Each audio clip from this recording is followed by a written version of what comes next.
नमस्कार साथियों, मैं नीतीश शर्मा ग्लोबल कॉन्सेप्ट में आपका स्वागत करता हूं।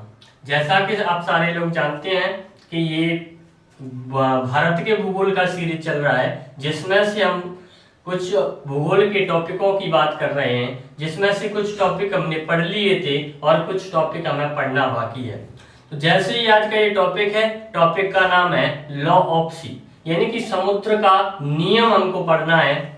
और इससे पिछली वीडियो में हमने जो देखा था वो देखा था तटीय राज्य, यानी कि कौन कौन से तटीय राज्य हैं, तटीय क्षेत्र और तट का एरिया वाला हमने भाग देखा था। तो आज जो हम देखेंगे इस वीडियो में वो देखेंगे समुद्र का नियम, यानी कि लॉ ऑफ सी होता क्या है, कब इसको लागू किया गया।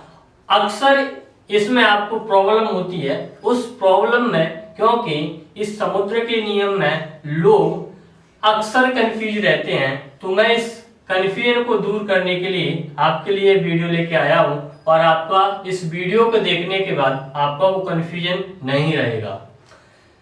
तो आज की इस वीडियो में हम स्टार्ट करते हैं और देखेंगे समुद्र का नियम।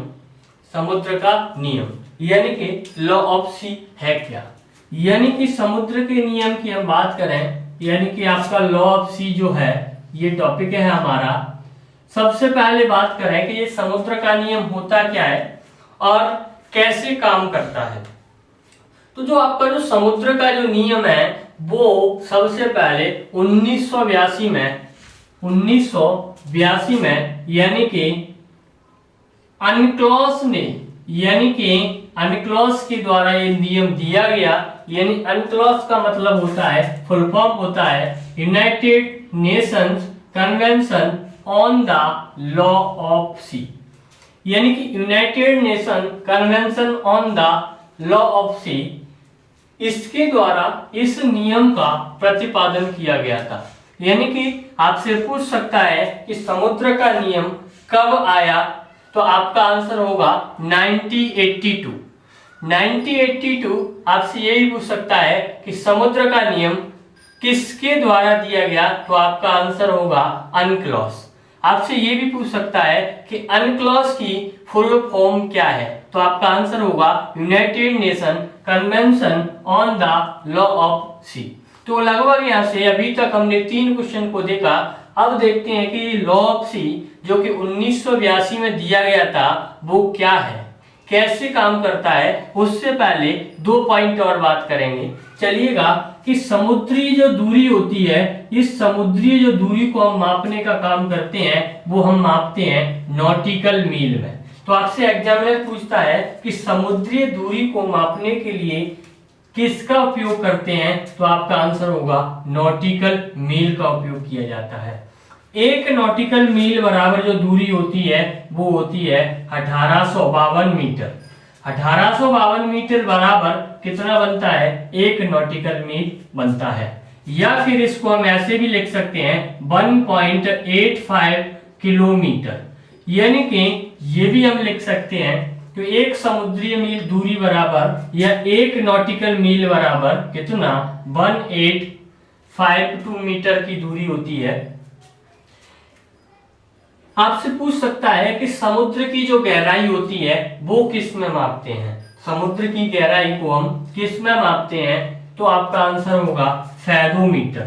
यानी कि आपको दूरी मापना है तो नॉटिकल मील, और अगर आपको गहराई मापना है तो फैथोमीटर।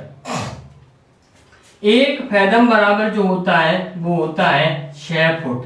यानी 1 फैथम की जो दूरी किसके बराबर है, 6 फुट के बराबर है। तो आपसे पूछ सकता है एग्जामिनर कि 1 फैथम में कितने फीट होते हैं, तो आपका आंसर होगा 6 फीट होते हैं। तो दूरी को मापने के लिए नॉटिकल मील, गहराई को मापने के लिए फैथोमीटर। अब आते हैं ये समुद्र का नियम क्या है। लगभग यहाँ से 6 से 7 क्वेश्चन आपके कंपटीशन एग्जाम में बन सकते थे, वो हमने डिस्कस किया। अब देखेंगे समुद्र का नियम क्या है, कैसे काम करता है। तो देखिएगा, आपने देखा होगा, आप सारे लोग जानते हैं कि किसी भी देश के तटीय भाग के पास, यानी कि इस प्रकार से एक लाइन ड्रॉ होती है, क्योंकि समुद्र कभी भी सीधा नहीं होता है। तो यानी कि ये जो लाइन ड्रॉ की गई है, इस लाइन को यानी इस वाले भाग को हम कहते हैं कोस्टल लाइन। यानी कि कोस्टल लाइन मतलब तटीय भाग नाम देते हैं, क्या कहते हैं, कोस्टल लाइन। Coastal line. जब हम इस लाइन को सीधा करने के लिए, क्योंकि ये वाली जो लाइन है, इस लाइन को हम कहते हैं यानी कि 0 नॉटिकल मील, यानी कि 0 नॉटिकल मील। अब ये जो क्षेत्र बचा, यानी कि ये छोटा छोटा जो समुद्र बचा, इस समुद्र को हम नाम देते हैं आंतरिक सागर। आंतरिक सागर यानी कि ये आपका तटीय भाग और ये आपका आंतरिक सागर। ये हमने एक 0 नॉटिकल मील की लाइन मानी और यहां से यानी 0 नॉटिकल मील से 12 नॉटिकल मील तक की दूरी, यानी कि एक एरिया बनता है कितना, 12 नॉटिकल मील का। और इस 12 नॉटिकल मील को हम कहते हैं प्रादेशिक सागर। यानी कि इस 12 नॉटिकल मील की दूरी को हम नाम देते हैं टेरिटोरियल सी या प्रादेशिक सागर। तो आइएगा पहले बात करें ये टेरिटोरियल सी, यानी कि जो मैंने 1 नंबर से प्रदर्शित किया है, क्या है। तो यानी कि पहला क्वेश्चन पूछता है आपका कि प्रादेशिक सागर की दूरी कितनी है, तो आपका आंसर होगा 0 से 12 नॉटिकल की मील की दूरी को हम क्या देते हैं, टेरिटोरियल सी या प्रादेशिक सागर कहते हैं। तो मैंने लिखा भी है कि आइएगा हम प्रादेशिक सागर के बारे में बात करते हैं कि इस वाले क्षेत्र में, यानी कि जहां पर ये जो भी देश होगा उसके 0 से 12 नॉटिकल मील की एरिया में हमारे पास क्या क्या अधिकार प्राप्त हैं और हम इस समुद्र में क्या क्या काम कर सकते हैं। तो यानी कि 0 से 12 नॉटिकल मील की दूरी को हम क्या कहते हैं, प्रादेशिक सागर कहते हैं या टेरिटोरियल सी के नाम से जानते हैं, क्योंकि यहाँ पर इस वाले क्षेत्र में कई सारे अधिकार यानी जो भी है संपूर्ण अधिकार तटीय राज्य को प्राप्त होते हैं। यानी कि संपूर्ण अधिकार तटीय राज्य का मतलब यहाँ पर जो भी देश होगा, मान लिया जाए कि ये भारत है और भारत का तटीय क्षेत्र है, तो जो भी इसके अंतर्गत अधिकार होंगे वो किसको प्राप्त होंगे, वो सारे भारत को प्राप्त होंगे। यानी कि इस वाले क्षेत्र में जो भी कुछ काम करेंगे वो किसकी देखरेख में होंगे, यानी कि भारत सरकार की देखरेख में होंगे। इसके अलावा यह संप्रभु क्षेत्र है। संप्रभु क्षेत्र का मतलब क्या होता है, यानी कि यह कैसा क्षेत्र है, संप्रभु। संप्रभु का मतलब है स्वतंत्र क्षेत्र है, यानी कि यह क्षेत्र भारत सरकार के इसमें स्वतंत्र है, यानी कि कोई अन्य देश इसमें हस्तक्षेप नहीं कर सकता है। यानी आप इसमें जो कुछ भी कर रहे हैं उस पर अन्य कोई भी देश आपसे ये नहीं पूछेगा कि आप इस वाले क्षेत्र में क्या कर रहे हो, क्योंकि ये संप्रभु क्षेत्र है कहलाता है या सॉवरेन एरिया कहलाता है।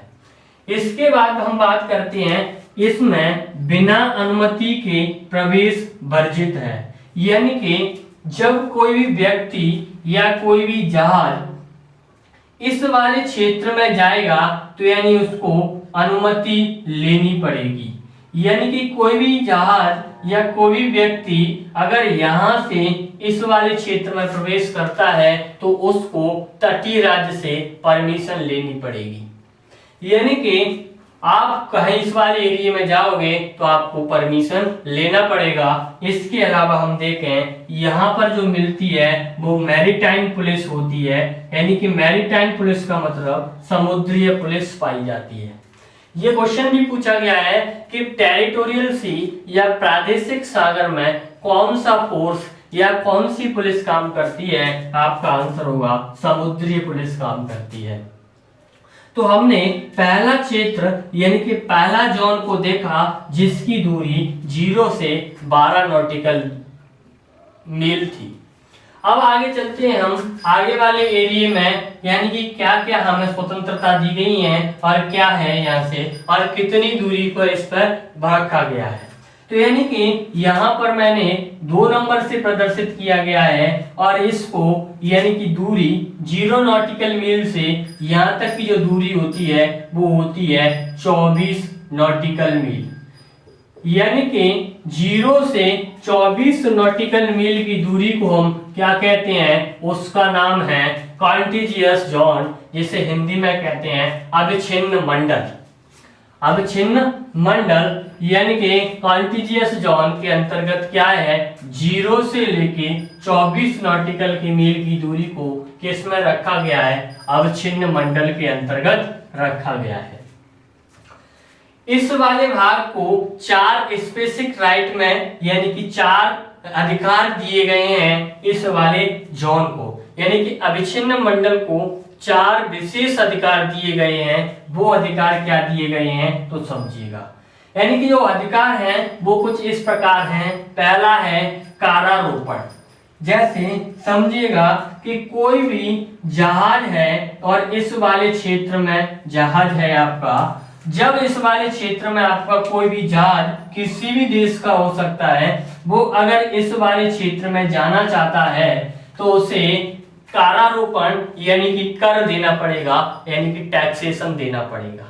यानी किसी भी देश का जहाज या किसी भी देश का शिप अगर आपके कॉन्टिजियस जोन में जाना चाहता है तो आपको यानी उस देश को, तटीय वाले राज्य को क्या देना पड़ेगा, टैक्स देना पड़ेगा, जिसे नाम कहते हैं कारारोपण। यानी कि पहला अधिकार दिया गया है कारारोपण। इस प्रकार से आप टैक्स देके इस वाले भाग में क्या कर सकते हो, जा सकते हो। यानी कि इसी प्रकार से कस्टम यानी कि और अप्रवास, अप्रवास का मतलब है कोई भी व्यक्ति जो कि बाहर का है, यानी कि तटीय राज्य का नहीं है या तटीय प्रदेश का नहीं है, कोई व्यक्ति यहां से इसमें आना चाहता है तो उसको हम कहते हैं अप्रवास। तो यानी कि उसको भी परमिशन लेना पड़ेगा और टैक्स देना पड़ेगा। इसके अलावा साफ सफाई का अधिकार, यानी कि साफ सफाई का अधिकार मतलब टू क्लीनिंग ऑफ ओशियन या द ओशियन, यानी कि यहाँ के क्षेत्र का जो अधिकार होगा वो साफ सफाई करने का अधिकार किसके पास होगा, तटीय राज्य के पास होगा। यानी कि टैक्सेशन करना पड़ेगा, कस्टम करना पड़ेगा, इमिग्रेशन यानी कि अप्रवास और क्लीनिंग करना पड़ेगा। किसके पास जो अधिकार है, यानी कि तटीय राज्य के पास, यानी जो भी देश है उसके पास ये अधिकार दिया गया है। इसके अलावा अगर हम बात करें कि जो आपका 3 नंबर का दिखाया गया है ये क्या है, तो ये 3 नंबर का क्षेत्र 0 से 200 नॉटिकल मील की दूरी होती है और इस 200 नॉटिकल मील को नाम देते हैं हम EEZ। EEZ का मतलब क्या है, तो EEZ का मतलब है exclusive economic zone. Exclusive economic zone का हिंदी में कहते हैं हम अनन्य आर्थिक क्षेत्र। अनन्य आर्थिक क्षेत्र के अंतर्गत क्या क्या अधिकार दिए गए हैं, यानी कि वो हम देखते हैं। तो पहला अधिकार यानी आपसे पूछ सकता है कि अनन्य आर्थिक जोन की सीमा कितनी होती है, तो आपका आंसर होगा 0 नॉटिकल मील से लेके 200 नॉटिकल मील तक की क्या कहलाती है, EEZ कहलाता है। इसके अलावा यहाँ पर भी कुछ अधिकार दिए गए हैं। वो क्या दिए गए हैं, तो यहाँ पर 2 प्रकार के अधिकार दिए गए हैं। पहले देखते हैं हम तटीय राज्य के अधिकार, यानी कि यहाँ पर जो राज्य है यानी कि जो राष्ट्र है उसको क्या क्या अधिकार दिए गए हैं वो देखते हैं। तो पहला दिया गया है संसाधनों के विदोहन का अधिकार, मतलब यूटिलाइजेशन ऑफ रिसोर्सेस, यानी कि आप यूटिलाइजेशन कर सकते हो रिसोर्सेज के क्षेत्र में। जैसे रिसोर्सेज के क्षेत्र में क्या कर सकते हो आप, यानी कि आप यहाँ पर रिसोर्स कर सकते हो, किस किस क्षेत्र में कर सकते हो। जैसे आप मिनरल्स के बारे में यहाँ पर सर्च कर सकते हो, यानी कि आपके अंदर कोई खनिज पाए जा रहे हैं या नहीं पाए जा रहे हैं। इसके अलावा मिनरल्स के अलावा आप इस यहाँ पे इस वाले क्षेत्र में तेल के बारे में सर्च कर सकते हो, यानी कि आपके ऑयल तो नहीं है। इसके अलावा आप गैसेस के बारे में रिसर्च कर सकते हो, यानी कोई भी गैस तो नहीं पाई जा रही है। इसके अलावा कोई एनर्जी के बारे में, यानी कि ऊर्जा के बारे में आप रिसर्च कर सकते हो। इसके अलावा आप इस वाले क्षेत्र से मछली पकड़ सकते हो, यानी कि फिशरीज कर सकते हो, मत्स्य कर सकते हो। तो इतने सारे अधिकार किसको प्राप्त हैं, यानी कि राष्ट्र को प्राप्त हैं। कौन से राष्ट्र को? तटीय राष्ट्र को। इसके अलावा इस वाले क्षेत्र में आप कोई भी, यानी कि कृत्रिम द्वीप या आर्टिफिशियल आइसलैंड बना सकते हो, यानी कि कृत्रिम द्वीप बना सकते हो। इस वाले क्षेत्र में आपको कोई रोक टोक नहीं होगी। इसके अलावा यहाँ पर आप साइंटिफिक रिसर्च कर सकते हो, यानी कि वैज्ञानिक अनुसंधान केंद्र बना सकते हो, आप उस पर रिसर्च कर सकते हो। यानी कि ये अधिकार भी किसके पास होगा? तटीय राष्ट्र के पास होगा। लेकिन इस 3 नंबर पर मतलब EEZ में कुछ अधिकार विदेशी राष्ट्र को भी प्राप्त है। यानी विदेशी राष्ट्र मतलब जो बाहर के देश हैं उनको क्या क्या प्राप्त हैं वो हम देखते हैं कि विदेशी राष्ट्र को कौन कौन से अधिकार अनक्लॉस ने दिए और यहाँ पर कौन कौन से अधिकार विदेशी राष्ट्र के पास हैं। तो यानी कि विदेशी राष्ट्र के पास है पहला अधिकार, इस वाले क्षेत्र में वह वायुयान उड़ा सकता है। यानी कि विदेशी राष्ट्र के पास क्या क्या अधिकार है कि आपके इस वाले क्षेत्र में वायुयान उड़ाने का अधिकार है, यानी कि वायुयान उड़ा सकता है। इसके अलावा विदेशी राष्ट्र को और क्या क्या अधिकार है, यानी कि जहाजों का आवागमन कर सकता है। यानी कि किसी भी विदेश का जहाज आपके इस वाले क्षेत्र में आवागमन कर सकता है, और यानी कि यहां से कोई भी जहाज आया और ऐसे चला गया तो और कोई भी दिक्कत नहीं होगी, क्योंकि अनक्लॉस ने उसको अधिकार दिया है किसमें? EEZ में, यानी कि एक्सक्लूसिव इकोनॉमिक जोन के अंतर्गत अधिकार दिया गया है। इसके अलावा और क्या अधिकार है विदेशी राष्ट्रों को? तो यानी कि इसके अलावा एक और अधिकार है ऑप्टिकल फाइबर्स बिछाने का अधिकार। ऑप्टिकल फाइबर्स का मतलब क्या होता है कि समुद्र के बहुत निचले एरिया में या निचले क्षेत्र में ऑप्टिकल फाइबर बिछाए गए हैं। जैसे कि आप इंडिया में जो आप 4G इंटरनेट यूज कर रहे हैं, क्योंकि ये जो 4G इंटरनेट है आपको कहां से मिल रहा है? यानी कि ऑप्टिकल फाइबर से क्या मिलता है हमें? नेट की स्पीड बढ़ाने के लिए समुद्र में बहुत सारी, यानी कि समुद्र के निचले एरिया में बहुत सारी केबल्स यानी कि ऑप्टिकल फाइबर्स बिछाई गई हैं। उस ऑप्टिकल फाइबर बिछाने का अधिकार किसके पास है? तो विदेशी राष्ट्र के पास है। यानी कि विदेशी राष्ट्र के पास इतने सारे अधिकार हैं। इसके अलावा मैं आपको जानकारी के लिए बता दूं, क्योंकि इस वाले क्षेत्र यानी कि ये हमारा पहला जोन था, दूसरा जोन था और तीसरा जोन था। तीसरे जोन के बाद जो आपका समुद्र बचता है उसे हम कहते हैं हाई सागर, यानी उच्च सागर के नाम से जानते हैं, यानी उच्च सागर कहते हैं। और जो आपका इंडियन नेवी होता है वो इस वाले क्षेत्र में और उच्च सागर वाले क्षेत्र में इंडियन नेवी आपका काम करता है, या इंडियन नेवी आपको देखने के लिए मिलता है। यानी कि इस वाले क्षेत्र में इंडियन नेवी के जवान आपके क्या मिलेंगे? काम करने के लिए मिलेंगे। लेकिन तो हम यहाँ पे एक डाउट और आता होगा आपके दिमाग में आ रहा होगा कि ऐसे दो कंट्री जिनका या जो देश पास पास में हो तो फिर वो क्या करेंगे? क्योंकि अगर इतने नॉटिकल मील की दूरी ना हो उन दोनों के बीच में, तब हम उनके सामने क्या ऑप्शन बचता है? तो देखिएगा यहाँ पे भी आपका एक डाउट आपके दिमाग में आ रहा होगा, ये तो यहाँ पे समझिएगा। जैसे ये आपका इंडिया वाला क्षेत्र है और ये आपका श्रीलंका वाला क्षेत्र है।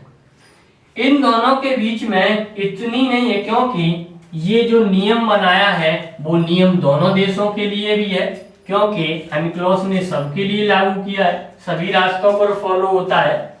तो यानी कि इंडिया पर भी फॉलो होगा, श्रीलंका भी फॉलो होगा। अब इन दोनों के बीच में इतना स्पेस नहीं है कि ये भी अपने 200 नॉटिकल मील की दूरी बना दें। तो क्या होता है, दोनों देश बैठ करके एक समझौता करते हैं और अपनी सीमा का निर्धारण करते हैं, यानी कि इस प्रकार सीमा बना ली कि ये वाला तुम्हारा क्षेत्र, ये वाला हमारा क्षेत्र।